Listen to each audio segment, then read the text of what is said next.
Hello बच्चों, मैं गजेंद्र सिंह और आप देख रहे हैं अपना YouTube channel maths matter bye Gajendra Singh. हम लोग 12th की मैट्रिक्स पढ़ रहे हैं और आज अपने चैप्टर का लेक्चर नंबर 9 शुरू करने जा रहे हैं। ठीक है, पिछले लेक्चर में हमने सिमेट्रिक मैट्रिक्स और स्क्यू सिमेट्रिक मैट्रिक्स पर आधारित कुछ थ्योरम प्रूफ किए थे। उसी में से एक आध थ्योरम और करते हैं जो कि इम्पॉर्टेंट थी और वो रह गई थी, तो आज उसको करते हैं। एक थ्योरम हम उसी सिमेट्रिक और स्क्यू सिमेट्री पर आधारित उसको करने जा रहे हैं। ठीक है, यदि ए तथा बी सममित आव्यूह सिमेट्रिक मैट्रिक्स अथवा विषम सममित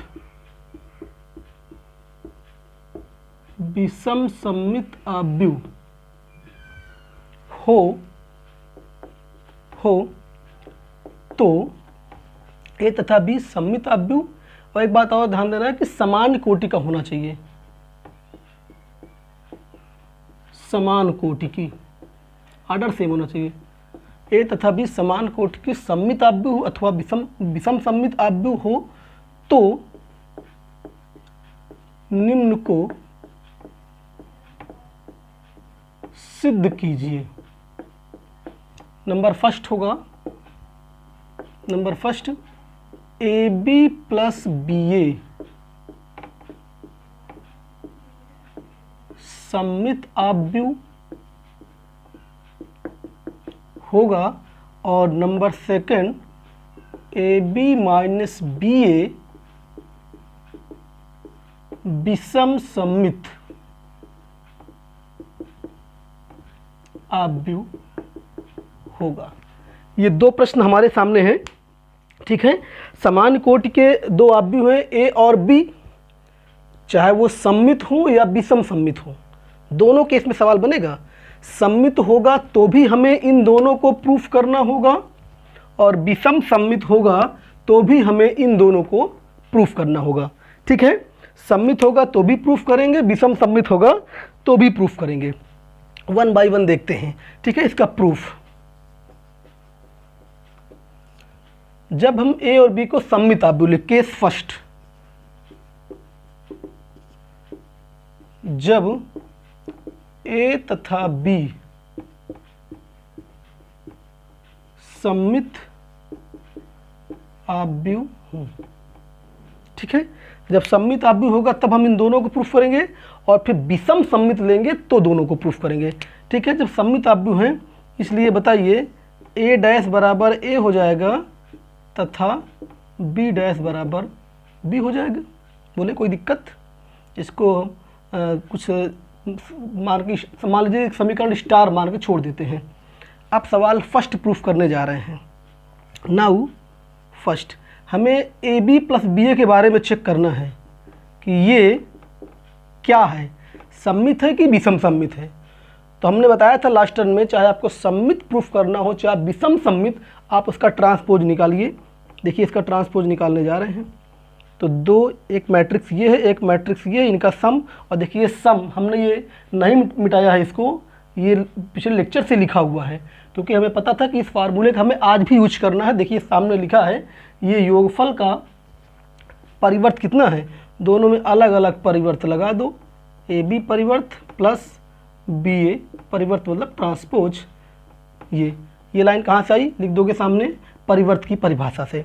अब देखिए मल्टीप्लिकेशन का ट्रांसपोज, ये फार्मूला सामने लिखा है तो ये हो जाएगा बी ट्रांसपोज ए ट्रांसपोज, और इसमें भी रिवर्सल रूल लग जाता है, पलट जाता है आर्डर, तो ए परिवर्त बी परिवर्त। ठीक है, ये भी लाइन कहाँ से आई, परिवर्त की परिभाषा से, सामने लिखा हुआ है, सूत्र लिख सकते हो सामने। अब देखिए ए और बी दोनों सममित हैं तो हम ए डैश के स्थान पर ए लिखेंगे, बी डैश के स्थान पर बी लिखेंगे। ये बी हो गया, ये ए हो गया, प्लस ये भी देखिए ए बी। ये लाइन कहाँ से आई, ये कह दोगे कि समीकरण स्टार जो ऊपर लिखा हुआ है, समीकरण स्टार से। और अब देखिए योगफल में तो क्रम विनिमय होता है ना, a प्लस बी आप लिखो या b प्लस ए, तो B A plus A B बोलो या A B plus B A बोलो, योग में क्रम विनिमय नियम होता है, कम्यूटेटिव लॉ, योग में क्रम विनिमय नियम। ठीक है, तो ज़रा देखिए, तो हम इसी का ट्रांसपोज निकाल रहे थे ए बी प्लस बी ए का, और इसका ट्रांसपोज देखिए सेम यही आ गया। तो इसका मतलब क्या हुआ कि ए बी प्लस बी ए सममिताभ्यु हो गया। अगर कोई मैट्रिक्स अपने परिवर्त के बराबर हो तो उसी को तो बोलते हैं सममित। तो देखिए ए बी प्लस बी ए का परिवर्त बराबर यही, इसका मतलब ये है कि ए बी प्लस बी ए क्या हो गया आपका, ए बी प्लस बी ए हो गया, ए बी प्लस बी ए हो गया। अतः ए बी प्लस बी ए सममित आव्यूह होगा। ठीक है, अब देखिए, अब हम इसके बारे में बात करें। सेकेंड सवाल क्या है, ए बी माइनस बी ए के बारे में बात करें हम। ये पहला हम प्रूफ कर रहे थे यहाँ पर, अब ये दूसरा ए बी माइनस बी ए के बारे में निकालें। ज़रा इसका परिवर्तन निकाल के देखें और देखते हैं क्या होता है। फिर वही सामने देखिए निगेटिव का है, दो मैट्रिक्स के अंतर का ट्रांसपोज, दोनों में अलग अलग ट्रांसपोज लगा दो, A B transpose minus B A transpose. ठीक है, कारण सामने क्या लिखोगे, परिवर्त की परिभाषा से। अब देखिए मल्टीप्लिकेशन का परिवर्त है तो ऑर्डर चेंज कर दो, ये हो जाएगा बी परिवर्त ए परिवर्त और ये ए परिवर्त बी, क्रम बदल जाता है, ये भी परिवर्त की परिभाषा से। और यहाँ पर भी देखिए ए और बी दोनों सममित हैं तो बी ट्रांसपोज बी के बराबर हो जाएगा, ए ट्रांसपोज ए के बराबर हो जाएगा और ये ए ट्रांसपोज ए के बी ट्रांसपोज बी के। ठीक है, अब हम क्या करें, इसमें माइनस कॉमन निकाल लें। माइनस अगर कॉमन निकाल लें तो ये हो जाएगा ए बी माइनस बी ए। अब देखिए आप इसी का तो ट्रांसपोज निकाल रहे थे, ए बी माइनस बी ए का ट्रांसपोज निकाल रहे थे, देखिए उसी का निगेटिव आ गया जिसका ट्रांसपोज निकाल रहे थे। अगर ए ट्रांसपोज बराबर माइनस ए तो ए क्या होता है, विषम सममित हो जाता है। तो बताइए यहाँ पर ये इसलिए ए बी माइनस बी ए विषम सममित आव्यूह हो रहा है कि नहीं हो रहा है, विषम सममित आव्यूह होगा। तो जब ए और बी दोनों सममित आव्यूह थे तब हमने प्रूफ कर दिया कि ए बी माइनस बी ए विषम सममित है और ए बी प्लस बी ए सममित था। अब हम केस सेकंड क्या लेंगे, अब केस सेकंड ये लेने जा रहे हैं कि अब की बार ए और बी दोनों क्या होंगे, दोनों विषम सममित। केस सेकंड जब ए तथा बी क्या हों, विषम सममित हों, और विषम सम्मित हैं तब भी हम वही दोनों प्रूफ करेंगे। और जब विषम सम्मित होगा तो इसलिए बोलिए ए डैश किसके बराबर हो जाएगा, माइनस ए के बराबर हो जाएगा, तथा बी डैश किसके बराबर हो जाएगा, बी के बराबर हो जाएगा। ठीक है, अब देखिए नंबर फर्स्ट क्या प्रूफ करना हमें, हम ए बी प्लस बी ए के बारे में जानना चाहते हैं कि ये क्या होगा, क्या होना चाहिए, इसको सम्मित होना चाहिए। देखिए कैसे आएगा, लगाए सामने फॉर्मूला लिखा है, A B transpose plus B A transpose, ये सामने कारण लिखोगे परिवर्त ट्रांसपोज की परिभाषा से। फिर मल्टीप्लिकेशन का फार्मूला ये लिखा है, ऑर्डर पलट जाता है तो ये हो जाएगा बी ट्रांसपोज ए ट्रांसपोज, यहाँ पलट जाएगा तो ए ट्रांसपोज बी ट्रांसपोज। इसका भी कारण क्या लिखोगे, परिवर्त की परिभाषा से। अब देखिए ए और बी दोनों विषम सम्मित हैं तो बी डैश के स्थान पे, देखिए यहाँ बी डैश के स्थान पे माइनस बी होना चाहिए, माइनस बी, तो ये हो जाएगा माइनस बी, ए डैश के स्थान पर माइनस ए, प्लस यहाँ पर भी ए डैश माइनस ए हो जाएगा, बी डैश माइनस बी हो जाएगा। और माइनस माइनस का मल्टीप्लिकेशन प्लस होता है, ये पता है। तो ये हो जाएगा बी इंटू ए, ये हो जाएगा ए इंटू बी, योगफल आ गया। योगफल में आव्यूह क्रम विनिमय नियम का पालन करता है तो ये ए बी प्लस बी ए हो जाएगा। ज़रा देखिए तो जिसका ट्रांसपोज निकाल रहे थे वही आ गया, इसलिए ए बी प्लस बी ए क्या हो जाएगा, सम्मित आव्यूह हो जाएगा, सम्मित आव्यूह होगा। सबका कारण क्लियर है ना। पहले के सामने क्या लिखोगे, यहाँ पे कारण क्या लिखोगे, परिवर्त आव्यूह की परिभाषा से, ये भी परिवर्त आव्यूह की परिभाषा से, और ये लिखोगे विषम सम्मित होने के कारण, और ये लिखोगे तो ये माइनस माइनस प्लस कारण है, और ये है क्रम विनिमय नियम। ठीक है, तो ए और बी के विषम सम्मित आव्यूह होने पर ए बी प्लस बी ए का मान क्या हो गया, सम्मित हो गया। अब हम सेकंड की बात करें। सेकंड सवाल जरा बताओ क्या था, इसका मान निकालना था, इसका माइनस का। तो माइनस का फार्मूला यहाँ माइनस हो जाएगा, देखिए ज़रा इसी में हम सही कर दे रहे हैं। ये माइनस हो जाएगा, ये माइनस हो जाएगा, ये माइनस हो जाएगा, और यहाँ पे जब आप माइनस कामन निकालोगे तो ए बी माइनस बी ए हो जाएगा। और ज़रा देखिए तो क्या हुआ, जिसका आप ट्रांसपोज निकाल रहे थे उसी का, देखिए A B minus B A, A B minus B A, जिसका ट्रांसपोज निकाल रहे थे उसी का निगेटिव आ गया। और जब जिसका ट्रांसपोज निकालें वो अपने निगेटिव के बराबर हो जाए तो इसका मतलब वो क्या होता है, विषम सम्मित। इसलिए ए बी माइनस बी ए क्या हो गया, विषम सम्मित आव्यूह हो गया, विषम सम्मित आव्यूह होगा। तो बोलिए कोई दिक्कत है किसी को, बात समझ में आई कि नहीं आई?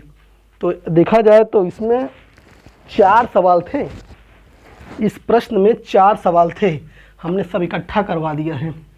ठीक है, आपको समझना है 1 बाई 1 क्या था, थोड़ा सा एक बार हम इसको समराइज कर दें। क्या है इसमें, हमने कहा कि 2 मैट्रिक्स थे ए और बी। पहली बार हमने बोला कि ये दोनों यदि सम्मित हैं, ये दोनों यदि सम्मित हैं तो ए बी प्लस बी ए सम्मित होगा और ए बी माइनस बी ए विषम सम्मित होगा। पहला सवाल ये था। ठीक है, कोई दिक्कत, 2 सवाल ये बन गए। फिर हमने इसी प्रश्न में कहा कि ए बी अगर दोनों विषम सम्मित हैं, विषम सम्मित हैं तो अगेन यही दोनों होंगे, ए बी प्लस बी ए सम्मित होगा और ए बी माइनस बी ए विषम सम्मित होगा, स्क्यू सिमेट्रिक होगा। ठीक है, तो 4 सवाल बने कि नहीं बने? जब ए बी को सम्मित लिए तो इन दोनों को प्रूफ किए थे, ए बी को विषम सम्मित लिए फिर इन दोनों को प्रूफ किए, तो ये 4 सवाल बन गए। इंपॉर्टेंट सवाल हैं, इसको आप लोग देख लीजिएगा। अब अगला एक वो भी इम्पोर्टेंट है, उसको भी हम बताने जा रहे हैं, वो थ्योरम, वो भी इम्पोर्टेंट है। थ्योरम क्या है?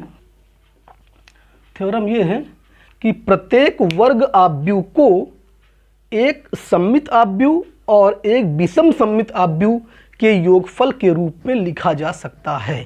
थ्योरम ये है कि सिद्ध कीजिए, ऐसे लिख देते हैं, सिद्ध कीजिए,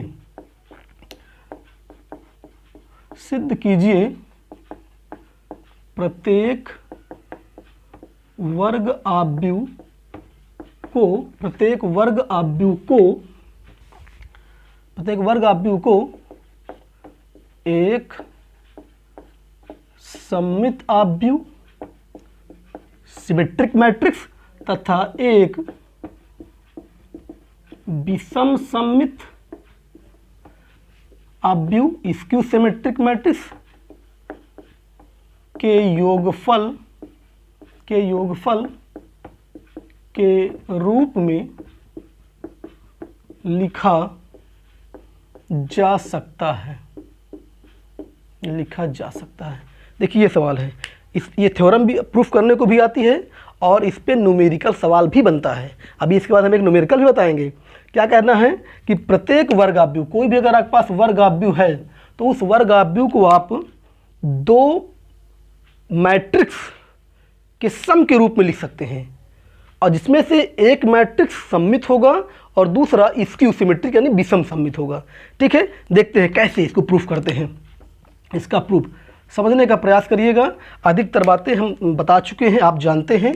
माना ए एक वर्ग आव्यूह है, ए एक वर्ग आव्यूह है, और जरा बताएं, लास्ट लेक्चर में हमने बताया था कि अगर ए एक वर्ग आव्यूह है तो a प्लस ए डैश, याद कीजिए, a प्लस ए डैश और a माइनस ए डैश के बारे में क्या बताया गया था, याद करिए। हमने बताया था कि यदि a एक वर्ग आव्यूह है तो a प्लस ए डैश एक सम्मित आव्यूह होता है, सम्मित होता है, और ये विषम सम्मित। प्रूफ किए थे, कर सकते हैं, 2-3 लाइन की बात है, लास्ट तक हमने प्रूफ भी किया था, तो आप देख लीजिएगा। हमने बताया था कि यदि a एक वर्ग आव्यूह है तो a plus A dash always symmetric, a minus A dash always skew symmetric. हमने वहाँ भी कहा था कि ये इंपॉर्टेंट, इसको रट लीजिएगा, आगे इसका यूज होगा। तो देखिए यूज करने जा रहे हैं हम। तो माना एक वर्ग आव्यूह है, तो हम जानते हैं कि a प्लस ए डैश एक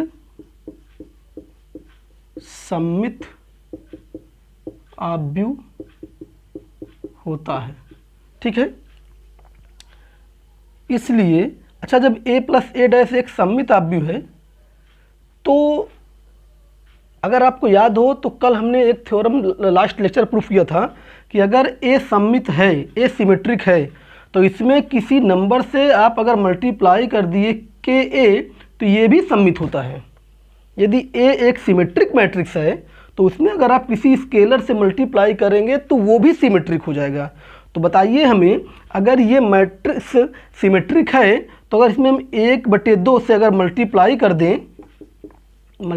कर दें तो ये भी तो सिमेट्रिक होगा, ये भी सममित आव्यूह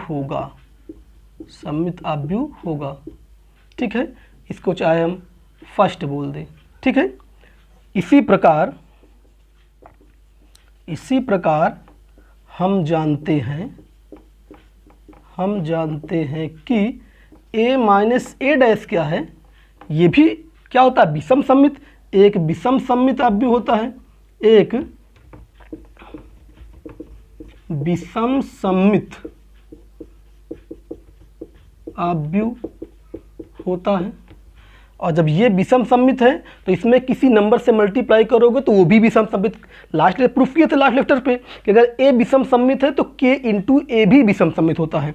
इसलिए 1/2 से मल्टीप्लाई कर दें तो a माइनस ए डैश भी विषम सममित आव्यूह होगा। इसको सेकंड बोल दें। तो लास्ट लेक्चर की हमने 2 बातें यूज किया आज। हमने कहा कि अगर a एक वर्ग आव्यूह है तो a plus A dash symmetric होगा और a minus A dash skew symmetric होगा। और अगर कोई मैट्रिक्स चाहे सिमेट्रिक हो चाहे स्क्यू सिमेट्रिक हो, अगर उसमें किसी कांस्टेंट से आप मल्टीप्लाई करते हो तो वो भी वही होगा जो वो पहले से था। अगर सिमेट्रिक है तो सिमेट्रिक रहेगा, और अगर स्क्यू सिमेट्रिक है तो स्क्यू सिमेट्रिक रहेगा। ठीक है, अब हम क्या करने जा रहे हैं, फर्स्ट और सेकंड में जो भी लिखा है उसको जोड़ने जा रहे हैं। ठीक है, अतः हम इसका मान निकालने जा रहे हैं। ज़रा देखिएगा, इसको हम जोड़ने जा रहे हैं, और जोड़ना तो आता ही है। ज़रा इसको जोड़ के देखते हैं क्या आता है। ठीक है, जोड़िए।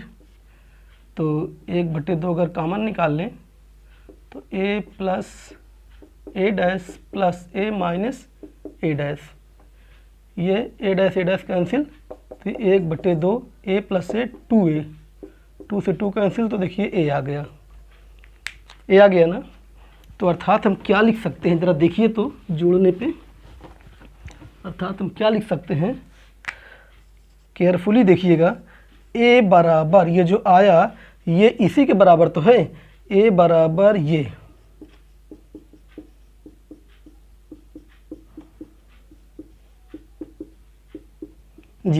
यही हमारे काम का है। एक स्थान पर हम इतना लिख सकते हैं, एक के स्थान पे क्या लिख सकते हैं, 1/2 a plus A dash plus 1/2 a minus A dash. और थोड़ी देर पहले आप देखे थे कि ये जो पूरा फर्स्ट टर्म है यहाँ तक, ये सममित आव्यूह था कि नहीं, ये सममित आव्यूह था, और ये पूरा टर्म क्या था, विषम सममित आव्यूह था, विषम सममित आव्यूह है। और a के बारे में आप क्या जानते हैं, ये सिर्फ वर्ग आव्यूह है, हम ये जानते हैं बस। तो बताएं हमें, एक वर्ग आव्यूह को हमने एक सममित आव्यूह प्लस एक विषम सममित आव्यूह के योगफल के रूप में लिखा कि नहीं लिखा है। देखिए बीच में प्लस का चिन्ह है, ये सममित है, ये विषम सममित है, और ये स्क्वायर मैट्रिक्स है। तो हमने कर दिया जो थ्योरम में लिखा था। क्या लिखा था कि एक वर्ग आव्यूह को आप सममित और विषम सममित के योगफल के रूप में लिखिए। देखिए हम लिख दिए।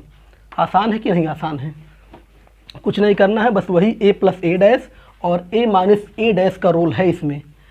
अगर आप जानते हो कि a plus A dash always symmetric, a minus A dash always इसकी सिमेट्रिक, तो उसी में 1/2 से मल्टीप्लाई करके जोड़ देना है बस। और ये क्या है, एनी स्क्वायर मैट्रिक्स। ठीक है, तो प्रश्न इस पर कैसे बनता है, प्रश्न कैसे बनेगा, आपको इस फार्मूले को याद रखना पड़ेगा, मत भूलिएगा। a बराबर 1/2 a plus A dash plus 1/2 a minus A dash, where first term symmetric and second term skew symmetric. अभी लिखे थे वही। सवाल कैसे बनता है देखिए, सवाल आप कुछ भी बना सकते हैं, कोई भी स्क्वायर मैट्रिक्स ले लीजिए। ठीक है, कोई भी स्क्वायर मैट्रिक्स ले लीजिए। तो मान लीजिए जो आपकी इच्छा हो, यदि a बराबर जो आपकी इच्छा हो, कोई भी square matrix can be written sum of 2 matrices first symmetric and second skew symmetric. तो इसमें आप कुछ भी ले सकते हैं। जैसे मान लीजिए हमने ले लिया 1 2 3 4 6 7 5 8 9, ये मैट्रिक्स ले लिया। और सवाल क्या है, तो a को, सवाल ऐसे पूछता है, a को एक सममित आव्यूह तथा एक विषम सममित आव्यूह के योग के रूप में व्यक्त कीजिए। सवाल ऐसे बनता है। ठीक है, ठीक है, कोई दिक्कत, देखिए हम जानते हैं, वो फार्मूला तो जानना पड़ेगा। हम जानते हैं a बराबर 1/2 a plus A dash plus 1/2 a minus A dash. ये आपको रटना पड़ेगा, समझना पड़ेगा, प्रूफ हमने बता दिया है। ठीक है, ये जहाँ ये सिमेट्रिक है, ये सिमेट्रिक है, ये इसको सिमेट्रिक है, हम इसको p मान लेते हैं। हम इस पूरे के स्थान पर इसको p मान लेते हैं और इसको q मान लेते हैं। ठीक है, और इसको इक्वेशन फर्स्ट बना के छोड़ दें। और p बराबर क्या है, जहाँ p बराबर है 1/2 a प्लस ए डैश और q बराबर क्या है 1/2 a माइनस ए डैश। ये सममित आव्यूह होता है, ऑलरेडी जानते हो, और ये विषम सममित होता है, विषम सममित। ठीक है, तो हमें क्या करना है, बस p और q का मान निकाल के समीकरण फर्स्ट में रख देना है। ठीक है, समीकरण फर्स्ट में हम रखेंगे p और q का मान निकालें। p बराबर क्या है 1/2 a plus A dash, a ऊपर लिखा हुआ है, बस इसी को देख के सब चलना है जो है। ठीक है, अब इसका काम खत्म है तो मिटा देते हैं इसको। ठीक, अब देखिए पहले हम p का मान निकालें। पहले देखिए हम p का मान निकालने जा रहे हैं। p बराबर है 1/2 a प्लस ए डैश। ठीक है, कोई दिक्कत, देखिए 1/2 a प्लस ए डैश, या ऐसा करते हैं पहले हम a प्लस ए डैश निकाल लें, फिर 1/2 से गुणा कर देंगे उसी में, नहीं तो 1/2 बार बार लिखेंगे, थोड़ा सा दिक्कत होगा लिखने में जो है।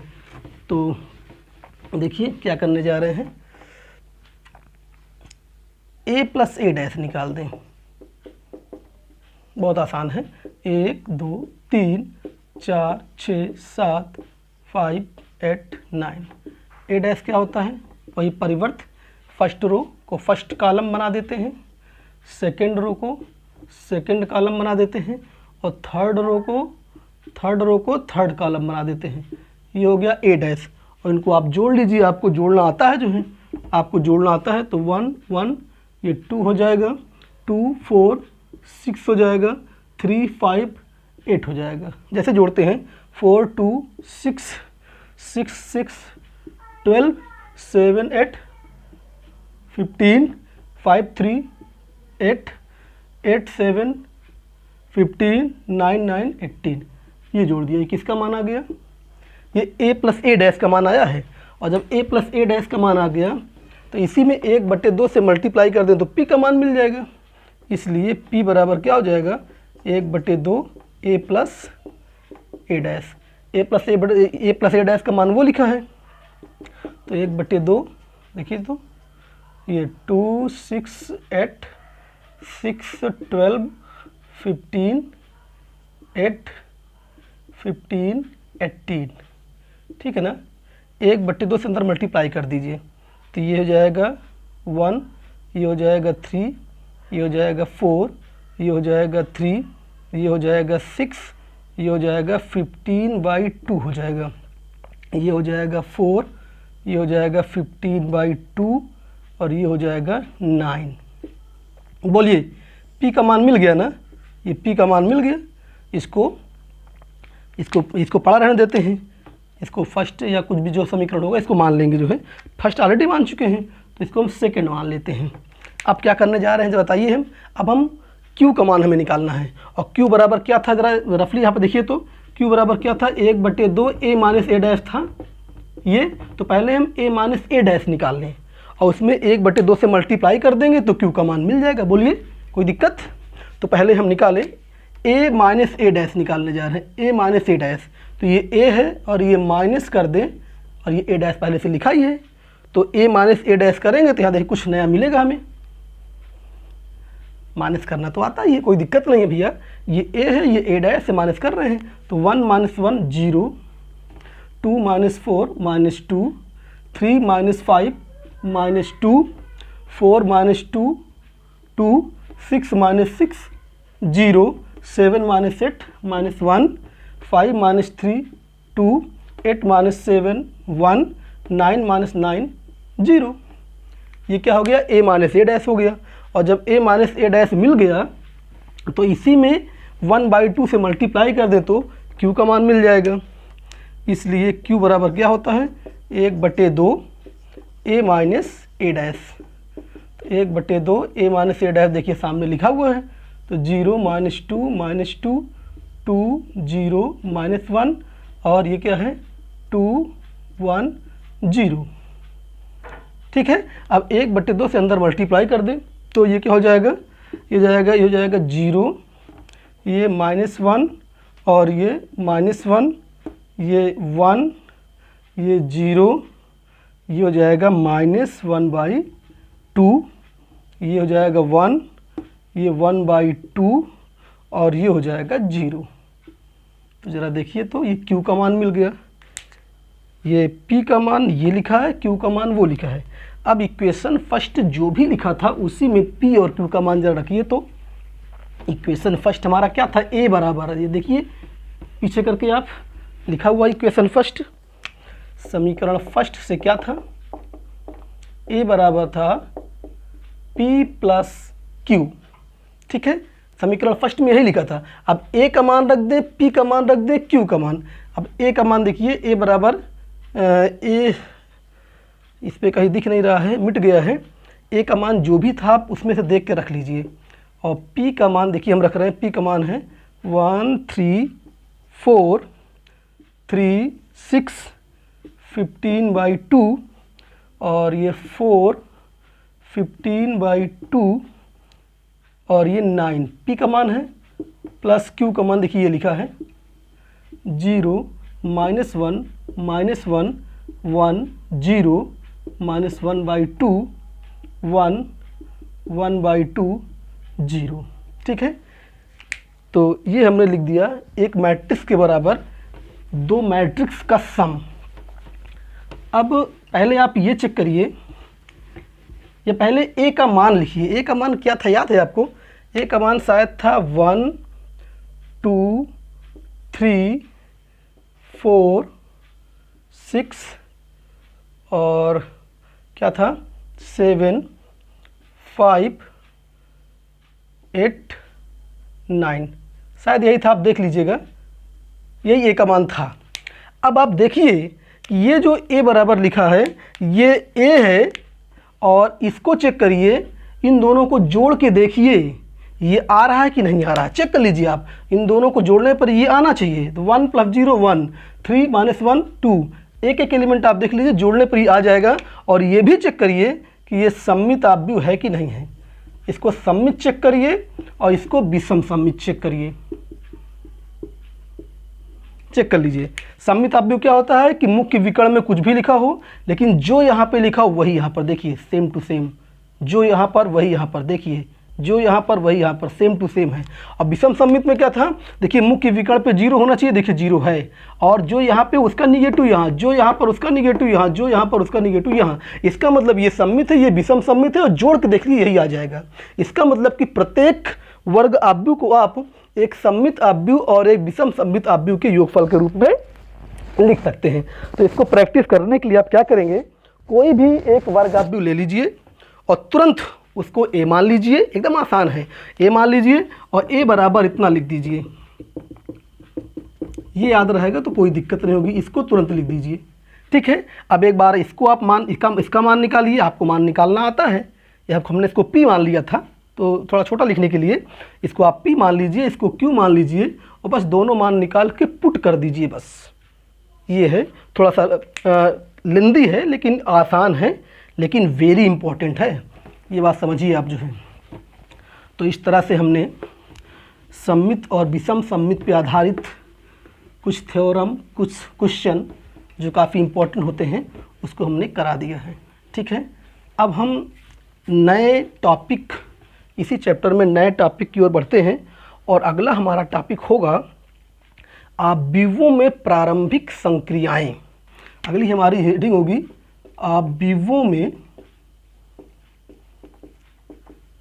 प्रारंभिक संक्रियाएं, प्रारंभिक संक्रियाएं, या इसको आव्यूहों में रूपांतरण भी बोलते हैं, आव्यूह रूपांतरण भी बोलते हैं, आव्यूहों में रूपांतरण। इंग्लिश में क्या बोलेंगे इसको, एलिमेंट्री ऑपरेशन, एलिमेंट्री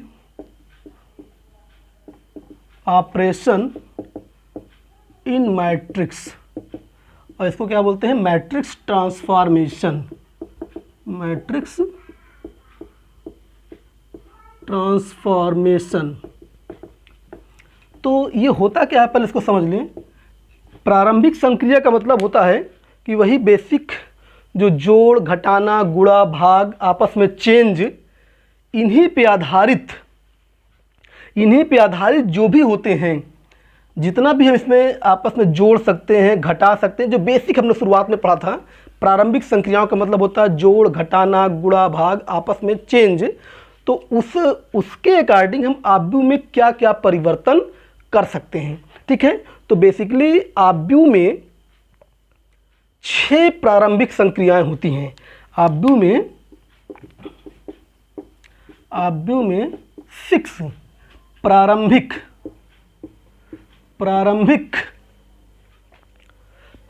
संक्रियाएं होती हैं। आव्यूह में 6 प्रारंभिक संक्रियाएं होती हैं, जिसमें 3 पंक्ति संक्रियाएं होती हैं और 3 स्तंभ संक्रियाएं होती हैं। 3 पंक्ति रो ऑपरेशन, पंक्ति संक्रियाएं, और 3 स्तंभ संक्रियाएं। 3 रो ऑपरेशन है, row operation, row elementary operation, ठीक है। 3 row elementary row operation, elementary row operation, और 3 एलिमेंट्री कॉलम ऑपरेशन, ठीक है। 6 एलिमेंट्री ऑपरेशन होते हैं, जिसमें से 3 रो एलिमेंट्री ऑपरेशन और 3 कॉलम एलिमेंट्री ऑपरेशन होते हैं। और क्या क्या होते हैं तीनों जरा देखते हैं वन बाई वन। बहुत आसान होता है, इसमें कोई दिक्कत नहीं है। हम एक साथ, एक तरफ हम रो ऑपरेशन लिखेंगे, एक तरफ कॉलम लिख देंगे। तो पहले यहाँ पे हम नंबर फर्स्ट लिखें, इधर लिखें elementary row operation, elementary row operation लिख दें यहाँ पर हम, एलिमेंट्री रो ऑपरेशन, और इधर लिख देंगे एलिमेंट्री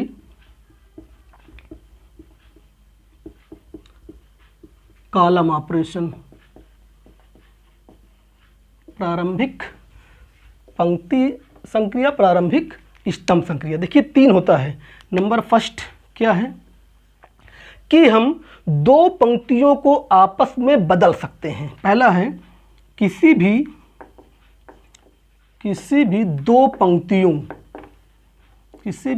पंक्तियों को आपस में बदल सकते हैं। ठीक है, जैसे R1, जैसे देखिए पंक्ति को अंग्रेजी में क्या बोलते हैं, रो बोलते हैं ना। तो पहली पंक्ति के लिए जैसे पंक्ति को अंग्रेजी में रो बोलते हैं, और अगर हमें पहली पंक्ति दिखाना है तो हम R1 कर देंगे, दूसरी पंक्ति दिखाना है तो R2 कर देंगे, तीसरी पंक्ति दिखाना है तो R3 कर देंगे। R का मतलब रो, अगर 1 लिखा है तो R1 मतलब पहली पंक्ति, ये हो जाएगा आपकी पहली पंक्ति हो जाएगी। ठीक है, ये दूसरी पंक्ति, तीसरी पंक्ति हो जाएगा। इसी तरह उसको स्तंभ को अंग्रेजी में क्या बोलते हैं, कॉलम बोलते हैं। तो कॉलम का पहला अक्षर C है, तो अगर हमें पहला स्तंभ चाहिए, पहला कॉलम, तो C1 लिखेंगे, दूसरा स्तंभ है तो C2 लिखेंगे, तीसरा स्तंभ है तो C3 लिखेंगे। ठीक है, C फॉर कॉलम, 1 2 लगा दोगे तो संख्या बता देगा कौन सा कॉलम है। ऐसे ही R फॉर रो, और 1 2 लगा दोगे तो बता देगी संख्या। तो इसमें क्या होता है, किसी भी दो पंक्तियों को आपस में बदल सकते हैं। जैसे मान लीजिए कि R1 एक पंक्ति है, R2 दूसरी पंक्ति है, तो हम R1 को R2 बना दें और R2 को R1 बना दें, तो इसको ऐसे लिखा जाता है, R1 becomes R2 and R2 becomes R1। इसी तरह अगर R2 और R3 कोई दो पंक्ति, तो इसको हम ऐसे लिख सकते हैं। ठीक है, इन जनरल ये हम कह दें इन जनरल कि अगर Ri एक पंक्ति है और Rj दूसरी पंक्ति है, तो इसको हम आपस में चेंज कर सकते हैं। ठीक है, और यही चीज़ कॉलम में, यहाँ पर हमने क्या लिखा, किसी भी दो पंक्तियों को आपस में बदल सकते हैं। यहाँ लिख देना किसी भी दो स्तंभ को आपस में बदल सकते हैं।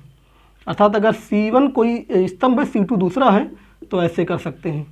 Ci कोई एक स्तंभ है, Cj दूसरा है, आपस में बदल सकते हैं। ठीक है, अभी समझाएंगे एग्जाम्पल लेके। दूसरा संक्रिया क्या होती है कि हम किसी एक पंक्ति में किसी अशून्य यानी अदिश राशि से गुणा कर सकते हैं। किसी एक पंक्ति में किसी अशून्य यानी नॉन जीरो अशून्य अदिश राशि यानी अचर राशि से गुणा कर सकते हैं। ठीक है, जैसे मान लीजिए R1 कोई पंक्ति है, तो इसमें कोई अदिश राशि मान लीजिए K है, तो हम इसमें K से गुणा कर दें तो बन जाएगा KR1। ठीक है, तो हम R1 के स्थान पे क्या लिख दें, KR1। जैसे फॉर एग्जांपल K बराबर 2 अगर हमने बोल दिया, तो R1 के स्थान पे क्या लिख दें, 2R1 लिख दें। ठीक है, और इन जनरल अगर Ri कोई पंक्ति है और K कोई संख्या है, तो हम उसमें मल्टीप्लाई करके Ri में KRI बना सकते हैं। ठीक है, ये इन जनरल है, इन जनरल। ठीक है, इसी तरह आप स्तंभ में आ जाइए कि अगर मान लीजिए C1 पहला स्तंभ है, इसमें आप 2 से मल्टीप्लाई किए तो ये क्या बन जाएगा, 2C1 बन जाएगा। और इन जनरल ये क्या हो जाएगा, इन जनरल क्या हो जाएगा बताइए तो ज़रा। Ci मान लीजिए कोई कॉलम है, इसमें आपने K से मल्टीप्लाई किया तो क्या बन जाएगी, K से I बन जाएगा, तो Ci के स्थान पर ये लिख देंगे, तो इन जनरल ये दूसरा ट्रांसफॉर्मेशन कॉलम में ये हो जाएगा। सेंटेंस एकदम सेम टू सेम लिखना है, जहाँ पंक्ति वहाँ पे स्तंभ बना दीजिए बस, इसलिए हम दोबारा नहीं लिख रहे हैं। और तीसरा होता है किसी एक पंक्ति में दूसरी पंक्ति के प्रत्येक अवयव में किसी अचर से गुणा करके जोड़ सकते हैं।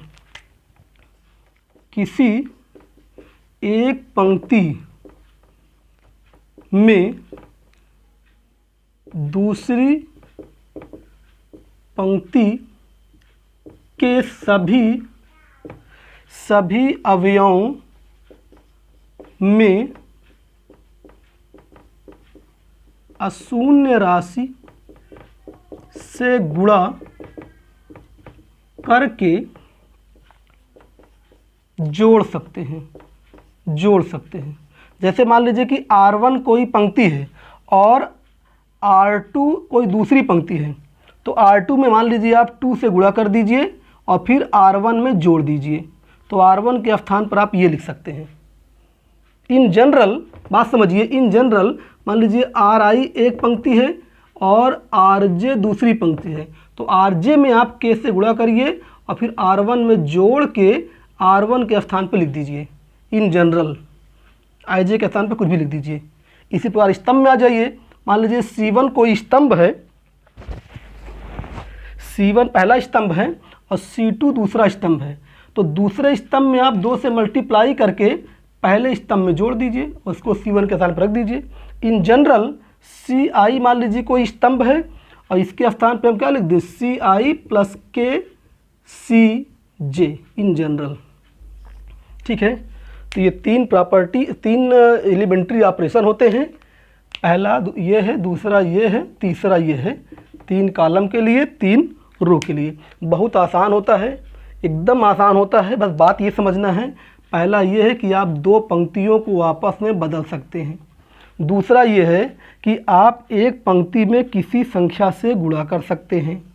ठीक है, तीसरा है कि आप एक पंक्ति के स्थान पर दूसरी पंक्ति में कुछ संख्या से गुणा करके उस पंक्ति में जोड़ सकते हैं। यानी RI के स्थान पर RI यहाँ पर है, RI प्लस KRJ लिख सकते हैं। 3 ऑपरेशन हैं जो यहाँ पर बोले सेम टू सेम वहाँ बोल दीजिए, बस पंक्ति के स्थान पर स्तंभ। एक आध एग्जाम्पल लेते हैं, अभी एकदम आपको समझ में आ जाएगा, बिल्कुल कठिन नहीं है, बस एग्जाम्पल लेने की देरी है। तो एग्जाम्पल ले लेते हैं।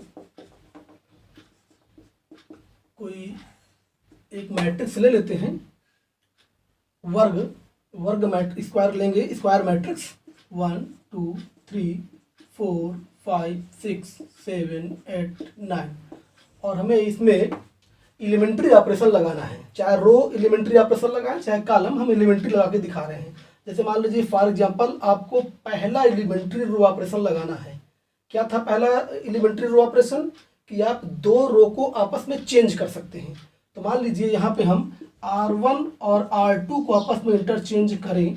ये R1 R2 बनने जा रहा है, R2 R1 बनने जा रहा है। तो बना दीजिए, ये जो सेकेंड रो है R2, इसको R1 कर दीजिए 4 5 6, और पहले वाले को दूसरा रो बना दीजिए, थर्ड वाला नो चेंज। हो गया फर्स्ट वाला एलिमेंट्री रो ऑपरेशन। कोई दिक्कत नहीं। ठीक है, अब मान लीजिए हम इसी मैट्रिक्स में कोई दूसरा रो ऑपरेशन लगा दें, एलिमेंट्री रो ऑपरेशन। मान लीजिए अब की बार हम R1 में 2 से गुणा करने जा रहे हैं, तो R1 बिकम्स 2R1 करना चाहते हैं मान लीजिए हम। तो ये R1 लिखा है, बस R1 को चेंज करना है। R1 को क्या कर देना है, 2 से मल्टीप्लाई कर देना है। तो कर दीजिए, ये 8 हो जाएगा, ये 10 हो जाएगा, ये कितना हो जाएगा 12 हो जाएगा, और बाकी नो चेंज। देखिए R1 बिकम्स 2R1, यानी R1 2R1 हो गया, बाकी नो चेंज। जो जैसे लिखा वैसे लिख दीजिए, 1 2 3 7 8 9। ठीक है, ये हमने दूसरा एलिमेंट्री रो ऑपरेशन लगा दिया। अब मान लीजिए आपको इस मैट्रिक्स में या किसी भी मैट्रिक्स में आपको थर्ड एलिमेंट्री रो ऑपरेशन लगाना है। मान लीजिए हम इसमें लगाना चाहते हैं थर्ड एलिमेंट्री रो ऑपरेशन, और क्या करना चाहते हैं हम, मान लीजिए कि हम R2 के स्थान पर R1 प्लस 2R2 करना चाहते हैं। यानी हम क्या करना चाहते हैं कि R2 में 2 से गुणा करेंगे और R1 के स्थान पर R1 में जोड़ देंगे। फिर सुनिएगा क्या कर रहे हैं, हमने क्या कहा था थर्ड वाले में कि किसी भी पंक्ति में आप किसी अशून्य संख्या से गुणा करके किसी दूसरी पंक्ति में जोड़ सकते हैं। तो हमने क्या किया कि हम R2 में 2 से गुणा करेंगे और फिर R1 में जोड़ देंगे और R2 के स्थान पे लिख देंगे। तो ये हमारा तीसरा एलिमेंट्री रो ऑपरेशन हो जाएगा। अब देखिए यहाँ पे सिर्फ R2 बदलेगा, R1 और R3 नो चेंज। तो आप चाहें तो पहले R1 और R3 को लिख लीजिए, 8 10 12 और 7 8 9 7 8 9। R1 R3 में चेंज होना नहीं था तो उसको आप पहले लिख लीजिए। बस R2 में चेंज होना था, और R2 में क्या चेंज होना है कि R2 के स्थान पे क्या लिखना है, R1 प्लस 2R2। अब देखिए अगर आप इसको डायरेक्ट कर सकते हैं तो अच्छी बात है, और अगर डायरेक्ट नहीं कर सकते तो यहाँ पे हम आपको सिखा दें कि कैसे इसको करते हैं। जैसे पहले आपको R1 लिख लीजिए, भाई R2 के स्थान पे क्या लिखना है, R2 के स्थान पर इतना लिखना है आपको।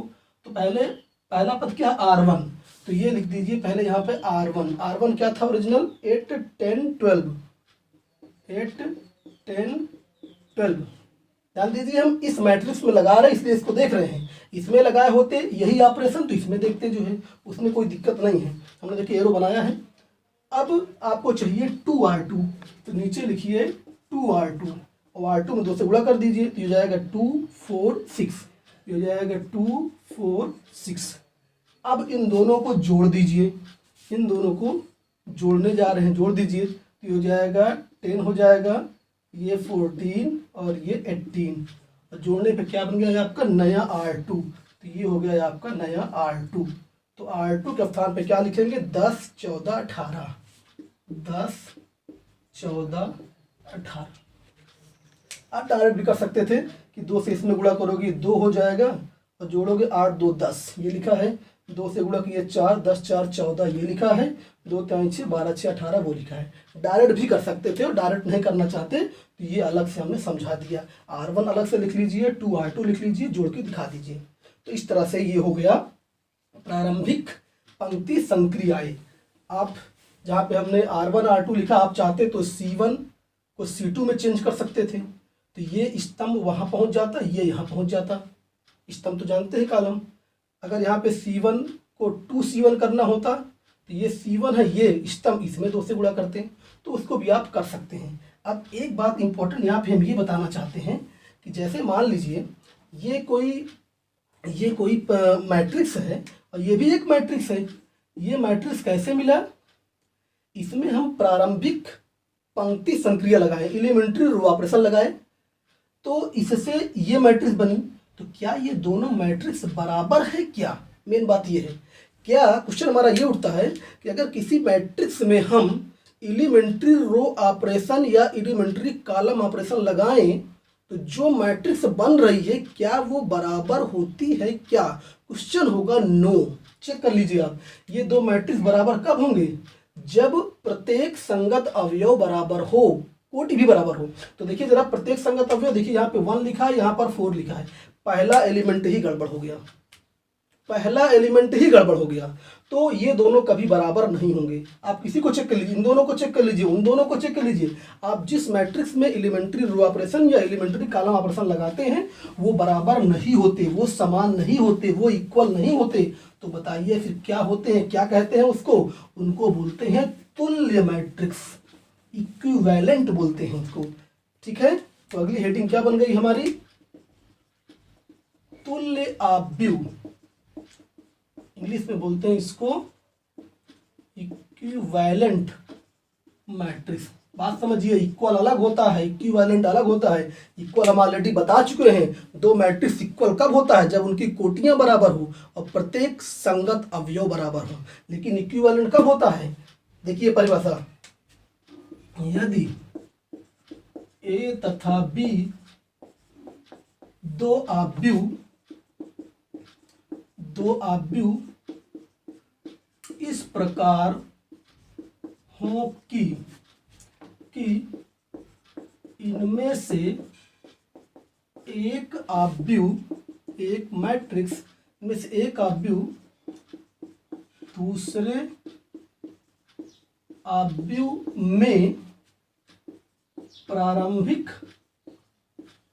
संक्रिया को